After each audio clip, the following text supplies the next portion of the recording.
Olá, querido aluno do quarto ano. Bem-vindo a mais uma videoaula. Hoje nós vamos estudar um pouquinho mais da língua portuguesa através da realização dos exercícios da página 60 da apostila do segundo bimestre.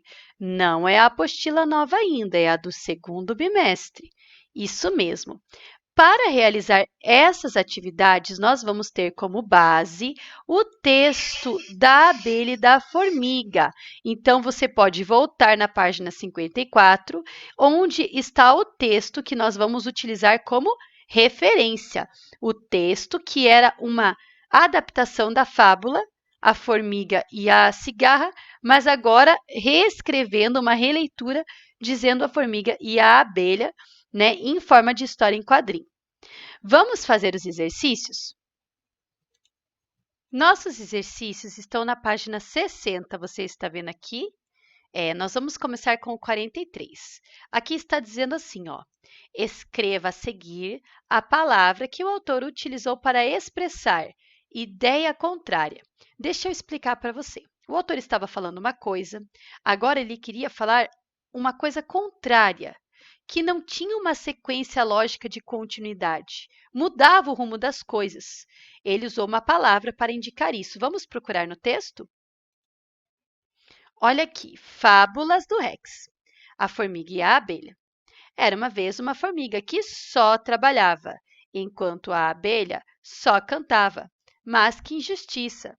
A formiga foi ter uma conversa muito séria com a abelha e, enfim, ambas resolveram o que fazer, uma dupla. Qual foi a palavra que a gente percebe aqui que o autor usou para apresentar uma ideia contrária? Difícil, né, pessoal? A palavra é mas. Vocês estão vendo aqui o mas? É porque quando a gente fala mas, a gente quer dizer que vai mudar o rumo da conversa. Estava tudo bem, mas alguma coisa aconteceu. Ou elas tinham essa vida, mas não era justo, não estava bom. Entenderam? Então, nós vamos voltar lá na nossa apostila e vamos colocar que a palavra é mas, tá bem?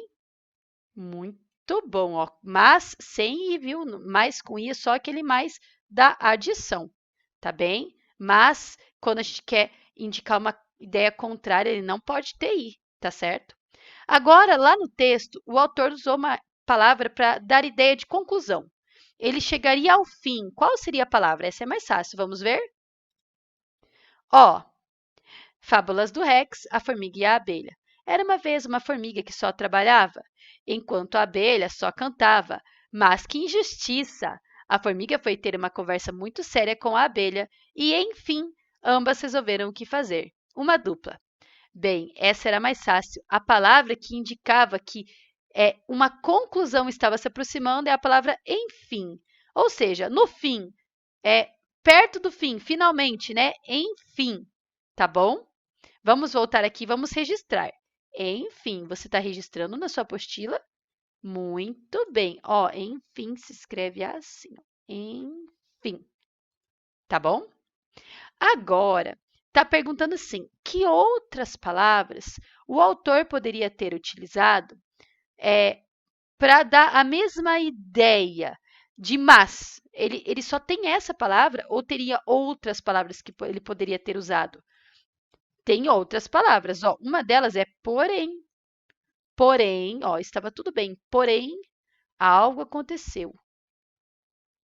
Outra palavra é entretanto. Entretanto, algo aconteceu. Vamos por reticências, porque existem mais palavras, né, que dão ideia de oposição.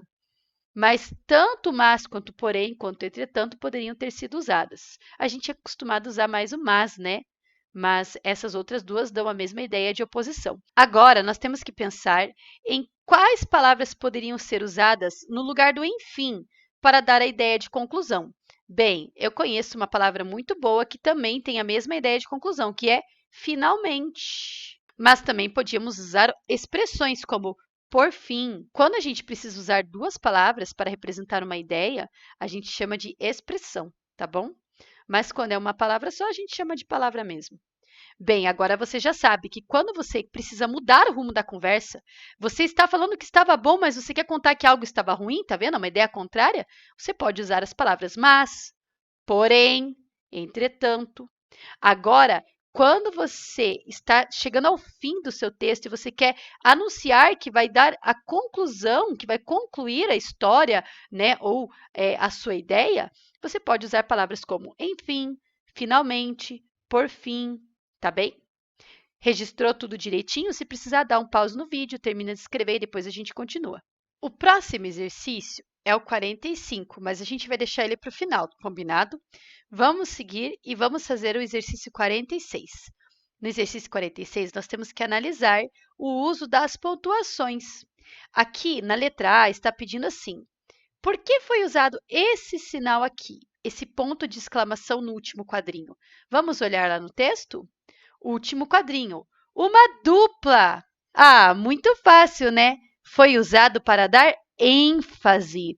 Quando eu quero falar algo com ênfase, por exemplo, eu vou falar sem ênfase e com ênfase. Eu falo assim, cuidado. Sem ênfase, entendeu? Porque eu falei normalmente cuidado. Agora, se eu quero dar ênfase, eu falo cuidado. Ó, você viu? Eu falo com ênfase, com força. Quando a gente fala algo, quando a gente está muito feliz ou quando a gente está muito assustado, a gente pode dar ênfase nas nossas falas. E o ponto de exclamação, ele também representa essa ênfase. Então, a gente vai escrever para dar ênfase. ênfase é uma palavra proparoxítona e toda palavra proparoxítona tem acento. Coloca lá. Letra maiúscula, ponto final, porque isso aqui é uma frase inteira, né? Muito bem. Agora a gente vai ver por que foi usado 2 vezes o ponto de exclamação no terceiro quadrinho. Vamos lá comigo? Bem, está escrito assim, ó. Enquanto a abelha só cantava, mas que injustiça!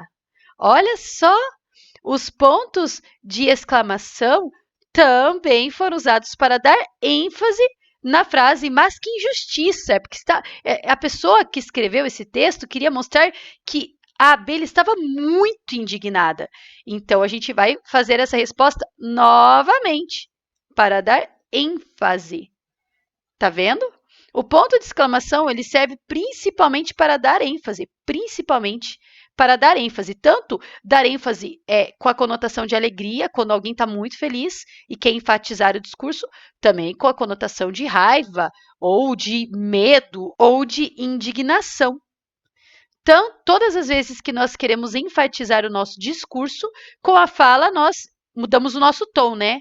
Ao invés de falar assim, não. Eu falo não. Ah, se assustou aí, né? Isso é dar ênfase, mas como o texto não pode gritar, né, nem falar forte, a gente usa o ponto de exclamação para representar quando queremos dar ênfase no texto. Agora, vamos fazer a letra C. Por que foi usado 2 pontos no quarto quadrinho? Vamos ver? Ó, o quarto quadrinho está aqui. E, enfim, ambas resolveram o que fazer. Ah, porque o autor ia explicar o que elas resolveram fazer. Os 2 pontos introduzem uma explicação. Às vezes, nós fazemos uma enunciação de algo que vamos explicar. Por exemplo, a receita é assim. Tá vendo? Ó, eu enunciei, eu falei o que eu vou fazer, mas eu não falei como. O como é uma explicação, e daí eu coloco esse como depois dos 2 pontos. É uma forma de organizar o enunciado e a ideia, para não ficar tudo misturado e virar uma bagunça. Então, a gente vai escrever assim, para enunciar uma explicação. Para enunciar uma explicação. Gente, olha como escreve explicação, não escrevam errado, tá? Algumas palavras, elas são um pouco mais difíceis, né? Porque ó, o X ele tem som de S. Então a gente nunca sabe se é S, se é X, não é verdade? Explicação. O som também, ó, o C cedilha também tem som de S. Então, essas letrinhas, o C cedilha, o X, quando você vai escrever uma palavra com esse som, se você não tem certeza de como ela se escreve, você tem que olhar no dicionário. Ou pelo menos dar um Google na palavra para saber como escreve de verdade. São as letras que mais causam confusão na escrita da língua portuguesa, né? O X, o C cedilha e o S, porque todas apresentam o mesmo som. Agora, em último lugar, vamos ver por que tem esse ponto final no terceiro quadrinho. Vamos lá? Ó, o terceiro quadrinho, 1, 2, 3. Aqui, ó. Enquanto a abelha só cantava. Ué, por que tem um ponto final? Para concluir a frase, para indicar que aquela frase acabou. Vamos escrever aqui para concluir a frase. O ponto final ele pode ser usado para concluir uma ideia de afirmação. Eu fui para a escola hoje, ponto. Mas também pode ser usado para concluir uma ideia de negação. Eu não fui para a escola hoje, ponto. Tá vendo só? Tanto em afirmativas quanto em negativas, né? Tanto em afirmações como em negações, o ponto final serve muito bem. Agora, se fosse uma pergunta, aí a gente ia usar outro ponto, o ponto de interrogação, mas não era o caso.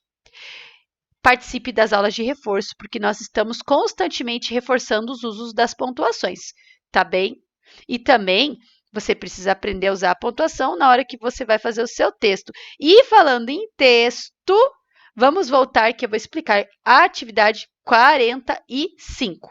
Então, ó, nós estamos na página 60, acabamos de fazer o exercício 46, analisando o uso das pontuações.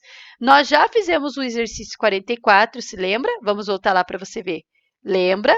E agora, nós vamos fazer o exercício 45. Eu vou explicar e você vai fazer. Aqui está escrito bem assim, ó. Crie outra complicação e outra conclusão para a história. Não se esqueça de surpreender o leitor. Bem, vamos voltar aqui na apostila para lembrar um pouquinho o que é a complicação e o que é a conclusão. Boa parte dos textos narrativos apresentam um conflito, chamado também ali pela autora de complicação. Nós podemos chamar de problema ou de impasse. A questão é que acontece algo no texto que gera uma situação que precisa ser resolvida. E por isso, nós conseguimos chegar a um final da história. Se não tem nada acontecendo, como que a gente vai dar um final interessante, não é mesmo? Para surpreender o leitor, eu preciso ter um problema, que no caso é o conflito, a complicação, e um desfecho surpreendente, né? Senão meu texto fica sem graça. Aqui a gente tem um conflito. O conflito era que a formiga só trabalhava, enquanto a abelha só cantava. E a formiga achava isso uma injustiça. Esse era o conflito, a complicação, o problema, o impasse. E como isso foi resolvido é a conclusão. Elas conversaram e resolveram formar uma dupla. Agora, meus amores, vamos voltar aqui para a nossa apostila. Vocês precisam criar outra complicação. Não pode mais ser a mesma. E outra conclusão para a história. Eu vou dar um exemplo para você não dizer que não sabe fazer, tá bom? E você vai fazer a sua conclusão, a sua complicação. Não pode ser igual a da prof, tá? Eu vou pensar assim. Eu acho que o problema era que a formiga queria cantar com a abelha, mas a abelha só gostava de fazer solo, que é cantar sozinha.